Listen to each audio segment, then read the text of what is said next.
written by Maïté et Jacques Hébrard. Hébrard, c'est le nom de jeune fille de ma mère. Ce Jacques Hébrard, c'est le neveu de ma mère, c'est le fils de son frère Henri.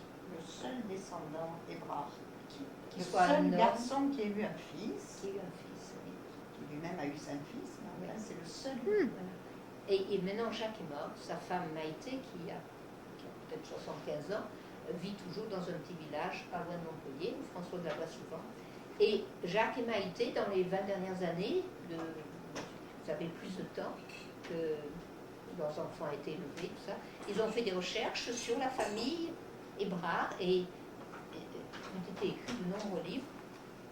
C'est le seul qui a été vraiment publié jusqu'à présent. Mais le reste, c'est un mélange de... C'est comme un roman historique, si tu veux. C'est basé sur ce qui se passait en France à l'époque.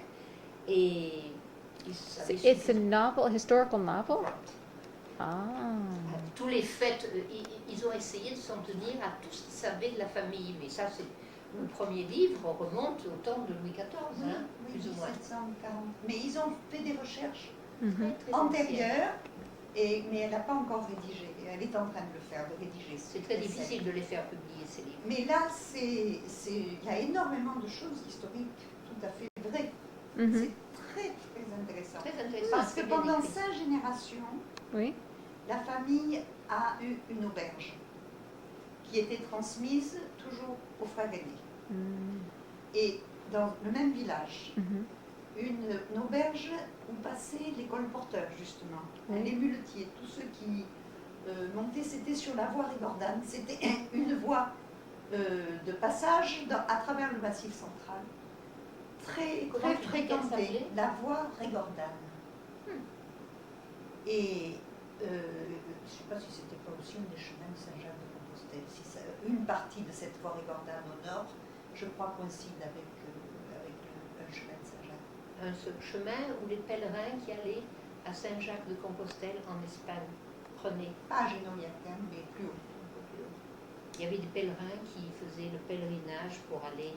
Pèlerin. Des pèlerins, pilgrims. Ah. They walked all the way from their village to Saint-Jacques-de-Compostelle. Un peu comme les musulmans aujourd'hui, il faut qu'ils aillent à la Mecque. C'était un peu la même chose. Et il y a toujours cette ville, parce que c'était Saint-Jacques-de-Compostelle, Santiago de Compostelle en Espagne, et là où est né Saint James. C'est pas absolument certain du point de vue. En fait, c'est comme San Marco à Venise, et là, c'est le lieu de naissance, dit l'histoire ou la légende de Saint James.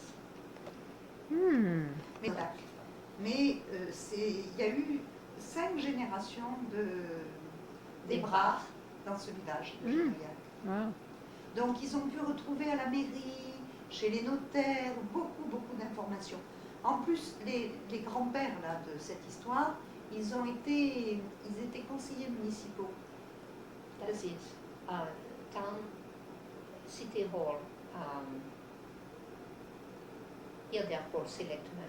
What are they called? Councilmen? Councilmen. They were councilmen. Oh, okay. In the little town hall, the village, or mayor, or council, they were known. Et toutes leurs interventions au sein du conseil municipal étaient relevées dans les comptes rendus du conseil municipal. You have to read. Et ils les ont retrouvés et ils ont pu avoir une idée un peu du caractère de ces personnes. Parce qu'ils ont été très militants pendant la Révolution.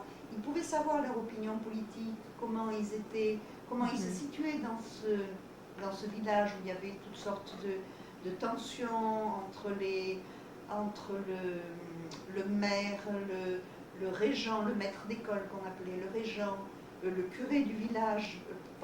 Il y a tous les passages sur la Révolution où il y avait des prêtres qui avaient prêté serment à la Constitution et qui...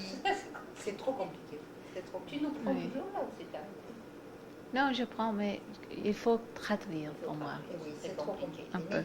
Non, français, c'est très compliqué. Il faudrait du temps pour savoir les correspondances de ce que ça voulait vraiment dire en France et comment ça pouvait Just translate the big idea. C'est passionnant. That en tout cas. she Moi, was, j'aimerais que they have They were research. innkeepers, and because he was an innkeeper, he yeah. was able Well, because he to was an understand a innkeeper, lot generation about. after generation, they were important in the village. Right. They were, if not mayor, they were a councilman. And so everything they said during the meetings were transcribed somewhere. And so when Maïté and Jacques thought about making that book, they got all this information and all the research, which gave them an idea of what kind of people they were, their political ideas. And so, which is what research is about. So they wrote this book based on that. So it's very alive, and although every detail is probably not historical, it gives you a very good idea of what these people were like. Right. So did you feel that your mom had a grasp of politics as well? From that transfer down? Really. No, so it wasn't necessarily something that was typical of the Hébreux. Not necessarily. No, Right. no. Elle demande s'il y avait dans la famille, il y avait des gens qui s'intéressaient particulièrement à la politique. Because your grandfather was. I mean, your father was. On my father's side, his father was conseiller municipal, right, in Avignon. So he was, he was politically engaged, yes. Especially pendant l'affaire Dreyfus. J'ai jamais compris s'il était Dreyfusard ou anti-Dreyfusard. Parce que papa en a toujours parlé, mais il n'a jamais dit quelle était la position de son père. He never said that he was what? Il faisait partie de la Ligue des droits de l'homme, qu'il a quitté en disant qu'il voulait bien rester dans la Ligue des droits de l'homme à condition qu'on fasse aussi les devoirs de l'homme. Parce qu'il estimait que c'était pas suffisant de se battre pour les droits de l'homme. Il faisait partie de la Ligue anti-alcoolique. Il était président de la Ligue anti-alcoolique. Et voilà que papa était tombé amoureux de la fille d'un bistrot. Ah, mais je tu ne savais pas cette histoire, je l'ai oublié alors. Tonton Jean qui m'a raconté ça, il était très très contrarié parce que... La fille d'un bistrotier. D'un bistrotier. Okay, translate that in English. In English, well. This grandfather, my father's father, was very engaged politically in Avignon, and he was a councilman, and he was the president of the human rights, but he kept saying that he wanted to be amended to be human rights and human responsibilities at the same time, or human duties, because the rights were not enough. You have to compensate rights and duties. Right. And also he was president of the Anti-Alcohol League. And at that time my father fell in love with a young woman who was the daughter of someone who had a bar. So the Hébreux.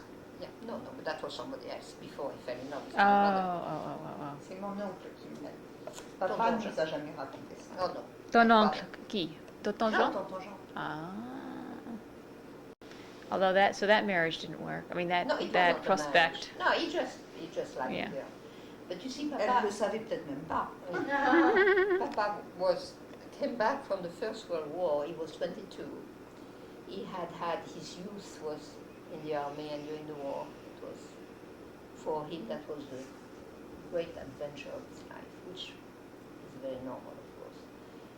And then he wanted to get married and have a family. When you are 22, 23, in those days, a young man got married. And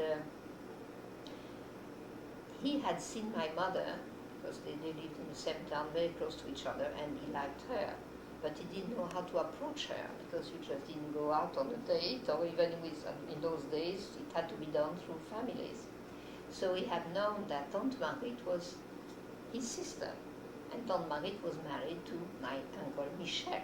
So he managed to befriend Michel, two young men, and to ask him if he could try to contact his wife's sister to know if, she knew him, she had seen him in the street, if she liked him.